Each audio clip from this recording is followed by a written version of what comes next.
Bismillahirrahmanirrahim. So we are here for our second lesson. As we have promised in the previous lesson, that we will come up with the further comprehension of this lesson, the Qaid's vision and Pakistan. My dear students, in the previous lesson, we tried to learn and comprehend ideas discussed in this lesson. Today we are going to discuss a little bit more about this chapter so that we can comprehend it thoroughly. So for today, my dear students, we have multiple objectives. The first one is to recheck essential ideas in the lesson, so that we can recap actually all the ideas discussed in the previous lesson. And the next objective would be to mark keywords and their meanings, obviously because it's important. It appears in our exam in shape of word meanings in MCQs, and the last of today's objective would be to write comprehension answer questions. So to start with, my dear students, what did we discuss in the previous lesson? All the ideas actually used in the lesson. Today we are not going to discuss and explain each and every idea and concept of this lesson, but we are going to discuss the key themes of this lesson, so that we have a proper recap of the previous lesson. The first one is obviously the role of Muhammad Ali Jinnah, our Qaid, our leader, who brought a country, that is Pakistan, where we can live our life according to our religion. My dear students, the role of Muhammad Ali Jinnah is significant. He was the one who worked so hard.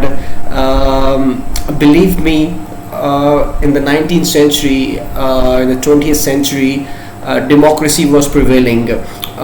So if we got a proper homeland like Hindustan, where Muslims and Hindus live together, what would it create? It would create chaos and destruction. Why? Because Hindus were in majority.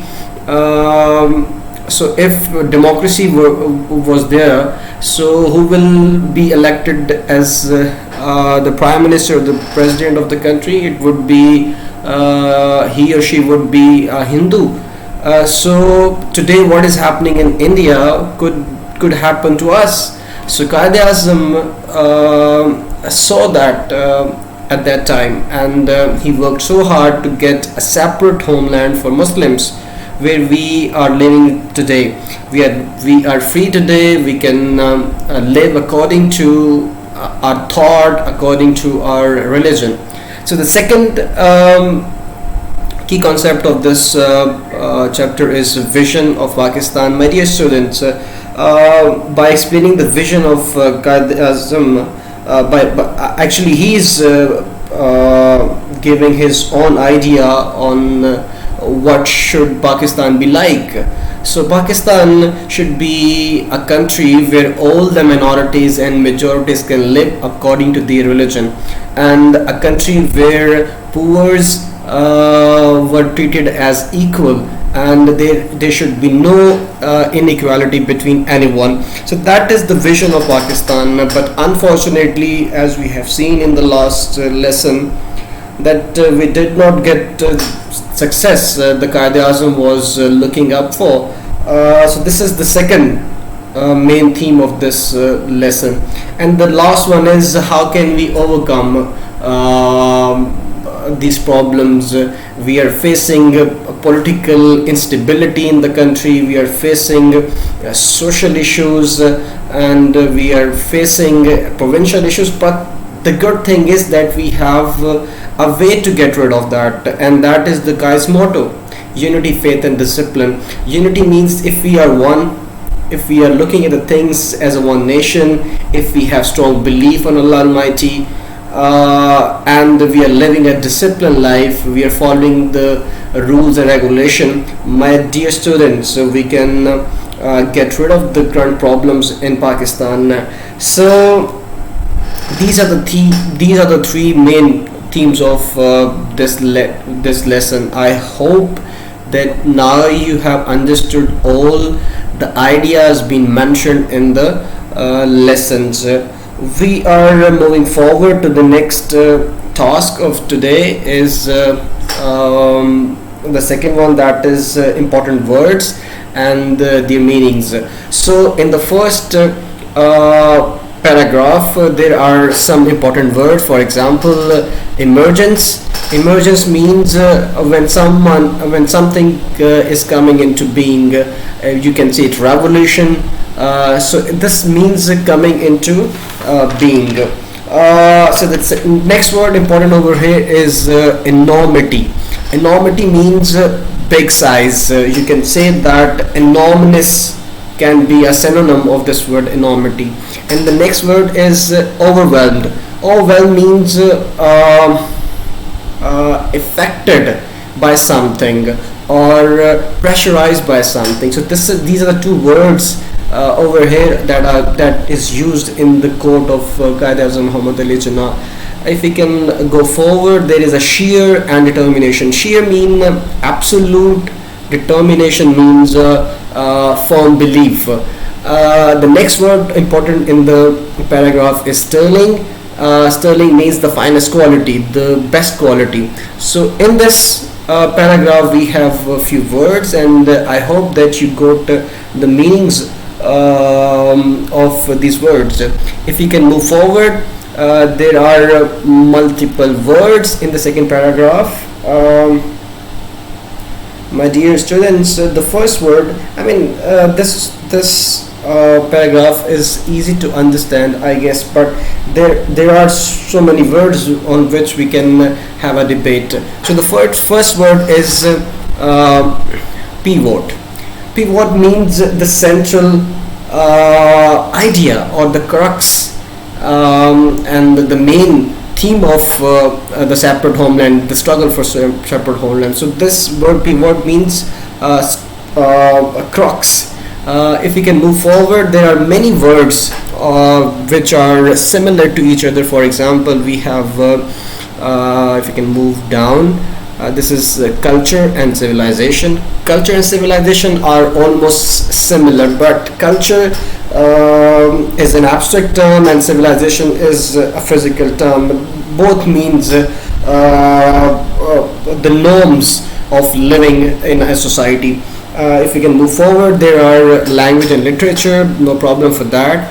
Art and architecture, no means for that. Nomenclature means names almost. Sense of values and proportion. This is the thing that needs to be discussed. Sense of values and proportion means we knew as a Muslim that what is important and what is not important, what really needs to be worried and what really does not need to be worried. And the next part over here is custom. The word custom and tradition, they are simultaneously used. Both can be used as rituals of the society.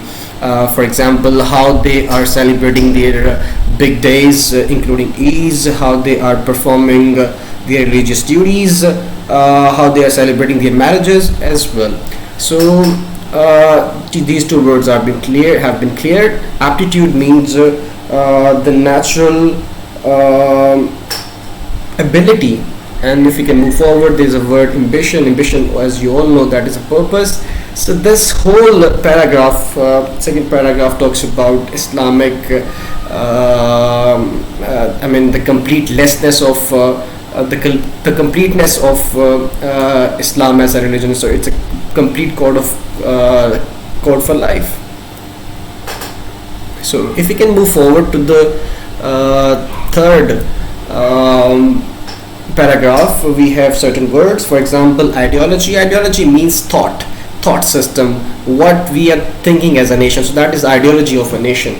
So, and the second word is fundamental. That means basic. Principle means the way someone is living his life. That is his principle. So, basic, fundamental mean basic, and principle means way of thinking. If we can move forward to the next paragraph, that is the fourth paragraph. It has no difficult words to be discussed, so we are moving forward to the next paragraph, that is fifth paragraph. So we have a word in the first line, that is numerous. Numerous means infinite, a number, uncountable. So this is the meaning of this word. And if we can move forward, there are words faith, unity, and discipline. We have discussed it discussed them in the in the themes of this lesson. Just before. So these are the important words used in this whole chapter. I hope now you have understood all the words and their possible meanings.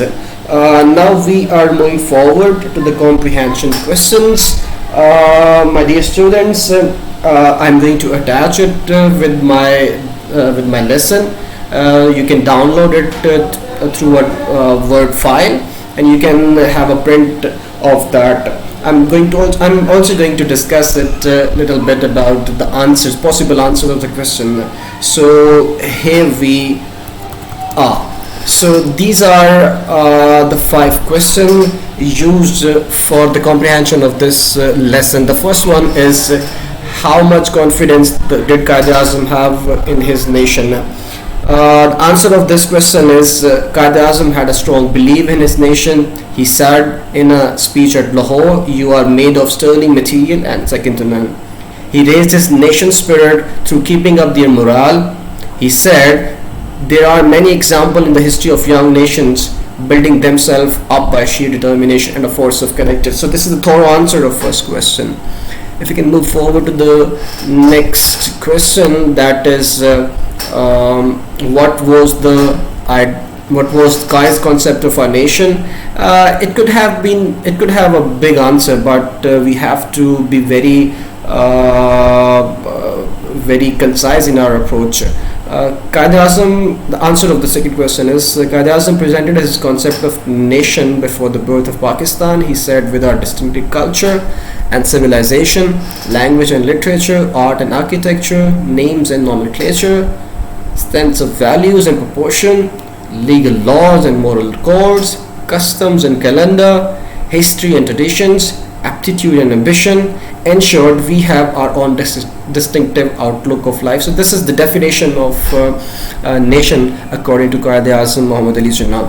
So if we can move forward to the next question, that is, what was the ideology of Quaid-e-Azam Muhammad Ali Jinnah?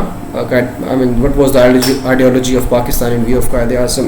The third paragraph is the answer of this question. The ideology of Pakistan was based on the fundamental principle that Muslims are an independent nation. Any attempt to merge the national and political identity will be strongly resisted.